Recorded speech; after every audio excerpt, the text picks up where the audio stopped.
La Renaissance 3, confrontée à un naufrage financier, la Halcia, les impôts, traque les contribuables, nous apprend dans ses titres le journal L'Enquêteur. Au fil des semaines, Bazoum Mohamed découvre ébahi l'immensité des dégâts causés aux caisses publiques par son prédécesseur et mentor.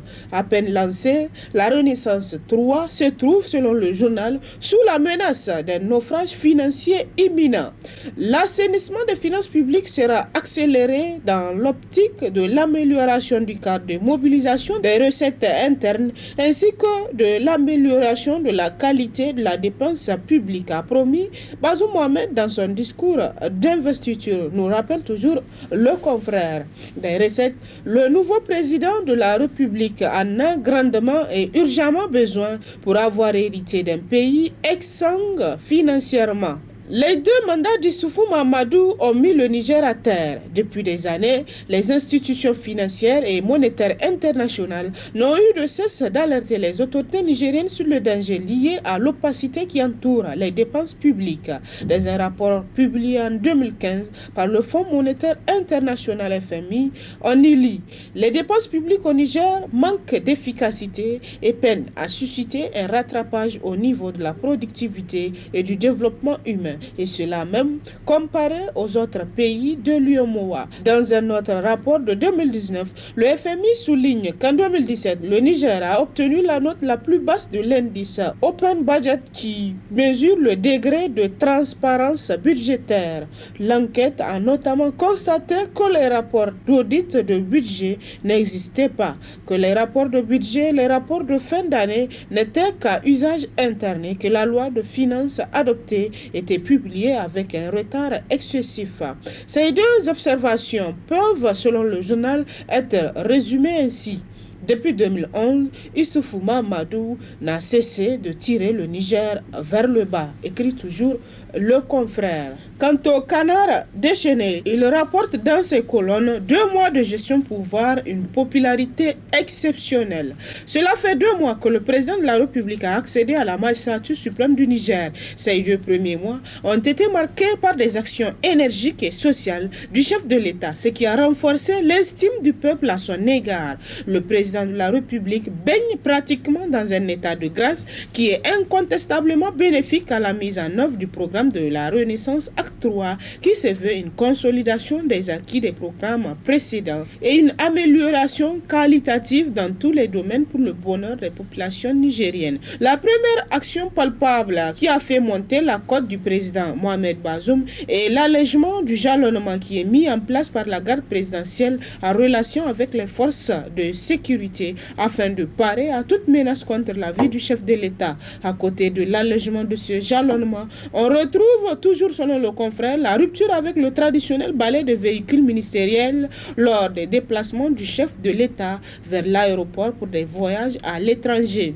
Une décision qui a passablement ravi les usagers de la route qui ne sont bloqués que quelques 5 à 10 minutes avant le passage du convoi du chef de l'État. Et à l'aéroport, c'est également le service minimum avec juste le Premier ministre pour l'accompagner à la passerelle de l'avion. La cerise sur le gâteau a été l'acte du président de la République pendant le mois de Ramadan, à savoir la rupture du jeûne au salon présidentiel afin de ne pas perturber les déplacements des usagers qui s'acheminaient alors vers leur domicile pour procéder au traditionnel iftar. L'autre acte accompli par le président de la République pour montrer l'exemple à ses compatriotes est le fait que lors de son séjour en France où il assistait à la conférence pour le financement de l'économie africaine, le chef de l'État a effectué un déplacement en train afin de faire économiser au trésor public nigérien les frais exorbitants liés au stationnement de l'avion présidentiel dans un aéroport. Sur le plan de la gouvernance, le président de la République a marqué les esprits avec la rencontre avec les partenaires de l'éducation au centre de conférence Mahatma Gandhi. Cette rencontre, suivie de celle qui a eu lieu au palais de la présidence confidence avec les syndicats du secteur de l'éducation a permis d'instaurer un climat de confiance qui permettra de mettre sereinement en œuvre les réformes qui tiennent à cœur au président Bazoum concernant ce secteur. Sur la même lancée, le journal écrit toujours que le chef de l'État a également rencontré le monde estudiantin afin de nouer les relations de partenariat basées sur la responsabilité et le souci de redonner à l'enseignement supérieur ses lettres de noblesse.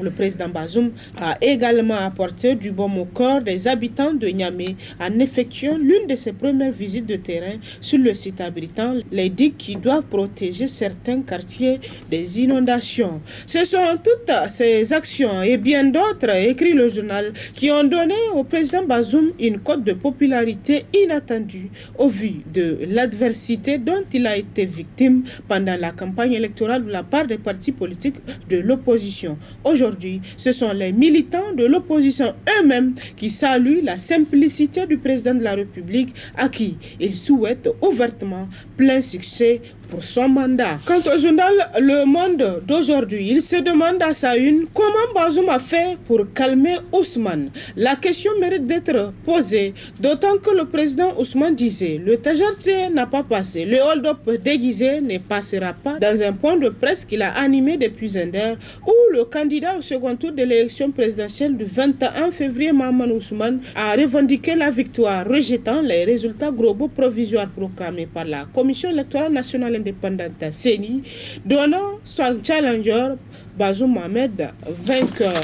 Plus loin dans ses colonnes, le journal rappelle que lors d'une conférence de presse qu'il a animée le samedi 27 février 2021 depuis sa ville natale de Zender, Mahaman Ousmane est largement revenu sur les conditions dans lesquelles les élections se sont passées dans certaines localités du Niger où Bazoum Mohamed a fait le plein de voix. Il a indiqué que les voix de ces localités ont été obtenues de manière frauduleuse et ne peuvent donc être prises en compte dans les votes comptabilisés par la CENI. Avec un langage un peu plus clair, Mahaman Ousmane a déclaré que ses partisans et lui ne se laisseront pas faire, ajoutant qu'ils utiliseront toutes les voies légales pour faire triompher la vérité. Accusant le pouvoir en place de vouloir confisquer le choix populaire, il a fait cette mise en garde. Le Tajartier n'a pas passé, le hold-up déguisé ne passera pas.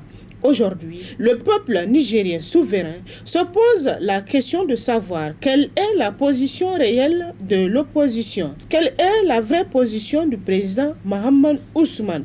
Le grand peuple nigérien était sorti massivement du premier tour au second tour de l'élection présidentielle du 27 décembre 2020 et 21 février 2021 pour accorder son suffrage au candidat Mahaman Ousmane pour une alternance politique.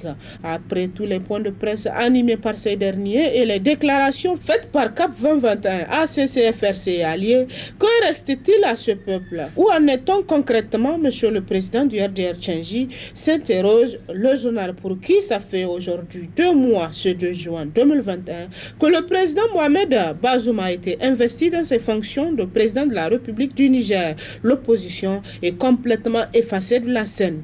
On ne sent même pas une opposition dans le pays après tout ce qui a été dit et fait. C'est même peuple et un grand nombre d'observateurs se demandent si l'opposition aurait eu un deal avec le président Bazoum. Sinon, pourquoi cette léthargie profonde de la part de CAP 2021, ACC, FRC et alliés, s'interroge toujours le journal. Autre actualité à travers les journaux cette semaine, c'est la crise malienne à propos de laquelle le Hérisson rapporte dans ses titres « Fait orange de la CEDEAO au deuxième coup d'état de la junte militaire malienne ». Le dimanche 30 mai 2021 s'est tenu à Accra au Ghana le sommet extraordinaire des chefs d'État et de gouvernement consacré à la situation au Mali. Finalement, moins de pression économique de la part des dirigeants ouest-africains, une façon de presser la junte militaire à aller vite dans l'agenda de la transition et à ne lui donner aucune marge de manœuvre. Ce qui intéresse désormais la communauté économique des États de l'Afrique de l'Ouest, la CEDEAO, c'est le respect de l'agenda de la transition relatif au retour à l'ordre constitutionnel.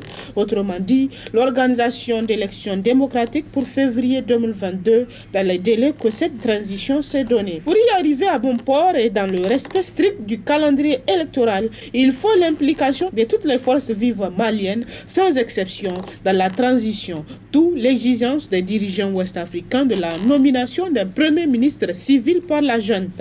Qu'est-ce qui peut expliquer cet assouplissement de la position de la CEDEAO sur la nouvelle situation créée par la junte militaire et son principal chef, le colonel Assimi Goïta, s'interroge le journal pour qui, tout d'abord, il y a la démission du président Bandao et du premier ministre Mokhtar Ouane et la décision du Conseil constitutionnel malien qui a légitimé très rapidement ce deuxième coup d'État du colonel Assimi Goïta et ses compagnons d'armes. Comme quoi, la junte militaire s'est bien préparée pour le sommet extraordinaire de la CEDEAO, mettant ainsi les leaders ouest-africains devant le fait accompli.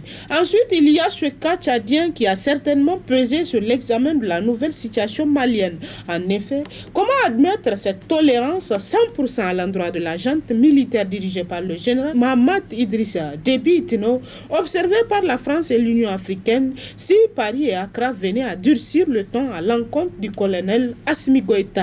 Enfin, un éventuel durcissement de la CEDEAO sur le Mali avec des sanctions économiques ne peut-elle pas remettre en cause l'agenda de la transition et le calendrier électoral pendant que l'exigence principale de la communauté internationale à l'endroit des militaires maliens est de voir le retour à l'ordre constitutionnel au Mali. Puis le journal Sahel rapporte à sa une le lancement du programme projet Lire Niger, 140 millions $ US, soit 75 milliards de francs CFA pour améliorer les conditions d'apprentissage et la qualité des enseignements. Le président de la République, Bazoum Mohamed, a procédé au Centre international de conférence Mahatma Gandhi de Niamey au lancement du projet Learning Improvement for Result in Education Lire Niger. Ce projet, doté d'un budget de 140 millions de $ US, dont 120 millions sous forme de dons financés par l'Association internationale de développement de la Banque mondiale. Il a pour objectif d'améliorer la qualité des conditions de l'enseignement et d'apprentissage dans des régions de Difa, Maradi, Zender, Tillabéri et Tawa d'une part, et d'autre part de renforcer la planification et la gestion du système éducatif au Niger. Conçu pour être exécuté sur une durée de 6 ans, le projet Lire Niger concernera 3400 établissements, totalisant plus de 2 millions d'enfants et 55 000 enseignants. Cette cérémonie de lancement s'est déroulée en présence du vice-président de la Banque mondiale pour l'Afrique de l'Ouest et du Centre, M. Ousmane Diagana, en visite de travail au Niger, ainsi que de plusieurs membres du gouvernement. L'éducation constitue l'une des composantes les plus importantes du programme du président Mohamed Bazoum, et il ne manque pas de le rappeler. J'ai tenu à être là ce matin, la deuxième fois à l'occasion d'un événement de ce genre, parce que j'accorde un intérêt particulier à l'éducation, a déclaré selon le journal le chef de l'État. Et c'est l'essentiel de l'actualité à travers les journaux cette semaine. Très bonne lecture et à la semaine prochaine, Inch'Allah.